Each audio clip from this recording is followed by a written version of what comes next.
Meron nga pala sa akin nagpadala ng damit, kaya naman tinahi ni Papa Tampi. Sa hindi nga pala inaasahan ay mukhang malungkot dito si Papa Tampi. Ngayong araw nga pala, ilalabas ko dito si Beatrice. Kaya mga Kadon David, meron na siyang pangalan. Alam ko nga pala na sobrang astig nun. Kung di nyo nga pala nagustuhan, na-i-like nyo na lang. Kung nagustuhan nyo nga pala, ipapuso. Dahil nga pala, gusto kong malaman kung maganda ang pangalan ng aking bike. Ito nga pala, nagtatrackstan muna ako. Halos nga pala, araw-araw kong itong ginagawa. Nga pala, balang araw, baka meron mga mo ng trackstan. Tapos nga pala, para manalo ko. Comment nga pala kayo kung gusto nyo ako makalaban. Ito nga pala, nag-skid na rin ako. Hindi nga pala ako nagsasawa pag palagi ko itong ginagawa. Dito nga pala, merong dumating na delivery rider. Meron daw akong parcel, pero nga pala, ito ay bayad na. Kaya naman, nagtaka ako. Dahil nga pala, hindi sa akin sinasabi ni Papa Tampi na meron nga pala nagpadala sa akin ng damit. Kaya naman, sobrang excited ako. Bago nga palang lahat, ay tinawag muna ako ni Tampo. Dahil nga pala, yung karakter ni Tampo sa Brookhaven ay gusto niya daw ayusin. Dahil nga pala, gusto niya kamukha sa X-Extentation. So, yung mga Kadon David, meron nga pala sa akin nagpadala. Sa ano nga pala, Matcha Pix Clothing. Kung saan na natin ito, mga Kadon David. Maraming salamat nga pala sa Matcha Pix Clothing. Grabe nga pala mga Kadon David, na-appreciate ko yun. Maraming salamat nga pala mga Kadon David dahil nga pala ang dami nagmamahal sa akin ng mga bikers. Maraming sticker oh. Meron nga pala ako dito nakita na maraming mga sticker. Ibang-ibang uri nga pala ito at sobrang ganda. Kaya naman binuklat ko na nga pala. Sukatin nga pala natin ito.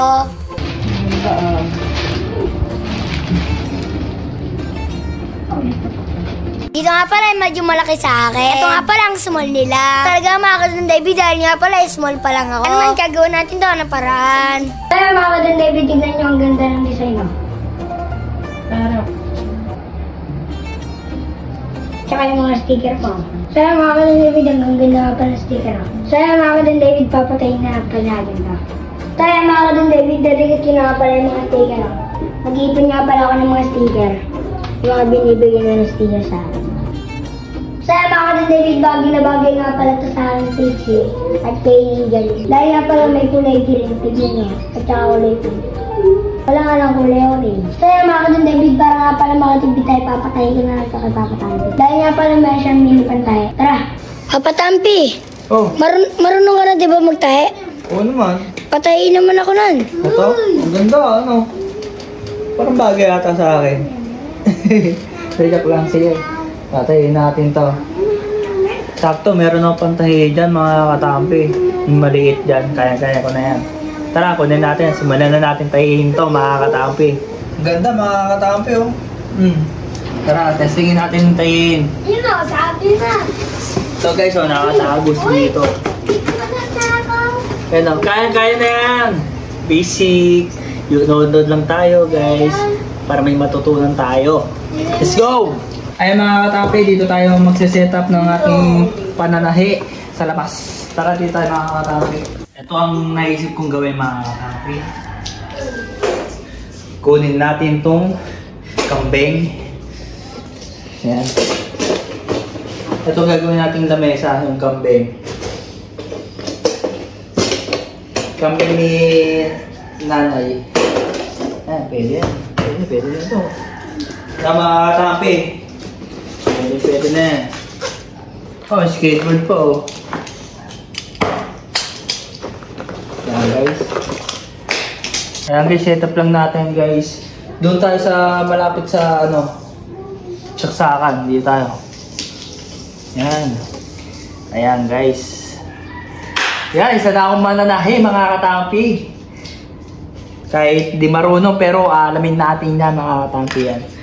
Ito yung inaapakan guys oh. Diba? Parang laruan lang yun mga katampi no. Yan. Masyadong mataas. Pero sagad na ito mga katampi. Sa parang headset lang oh. Pasok mo lang dyan. Yan guys. And then, ito. Kailangan natin ng extension mga katampi. Ito naman yung power niya. Wala akong extension. So ay mga katampi, nasa-setup ko na nga pala ito. And then, masisimulan na pala tayo manahi. Base sa napanood ko guys, ito para pumayat siya guys, hindi ka maluwag. Ganito lang yan guys oh. Tatayin dyan ito. Ganito lang.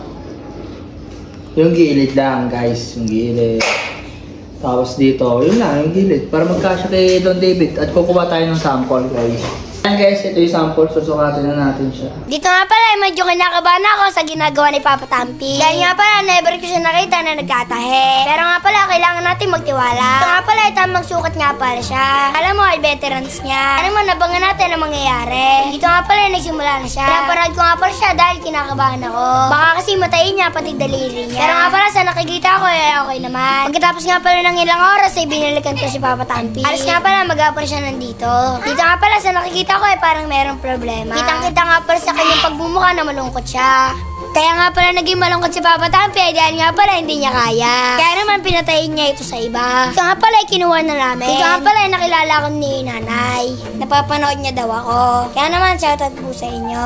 So yun mga ka-Don David, bubuksan na nga pala natin susukat. Dito nga pala ay sinukat ko na. Grabe nga pala mga ka-Don David, sobrang ganda. Mga ka-Don David, tignan nyo nga pala yung unahan ng tiguran. Bagay ba mga ka-Don David sa picture? Nagustuhan nyo ba ang aking video mga ka-Don David? Mag-like, comment naman, share naman kayo. Para nga pala ipagpatuloy ko ang gandang content. Hanggang dito na nga lang pala ang aking storya. Paalam, bukas ulit. Grrrr!